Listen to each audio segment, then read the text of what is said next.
ছোট্ট একটি মোনাজাত, ইনশাল্লাহ আশা করি সবাই পড়বেন। ইয়া রহমান, ইয়া রহিম, ইয়া জালজালালি ওয়াল ইকরাম, ইয়া গাফফার, ইয়া সাত্তার, ইয়া জব্বার, ইয়া ওয়াদুদ, ইয়া আজিজু, ইয়া আজিম, ইয়া হান্নানু, ইয়া মান্নানু।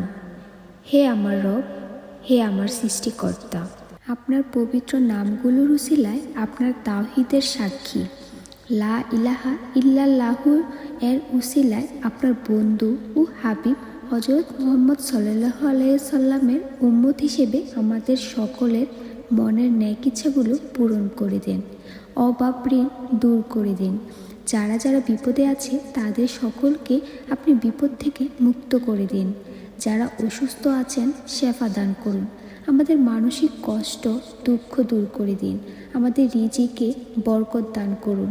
বাবা মা পরিবারের সকলকে নেক হায়াত দান করুন। পৃথিবীর সকল মুসলমান নরনারীকে হেদায়েতের উপর অটল রাখুন এবং হযরত আদম আলাইহিস সালাম থেকে আজ পর্যন্ত যত মুসলমান নরনারী কবরবাসী হয়েছেন সকলের কবরের আযাব মাফ করে দিন। সকল মুসলমান নরনারীকে ঈমান নিয়ে মৃত্যুবরণ করার তৌফিক দান করুন। আমিন।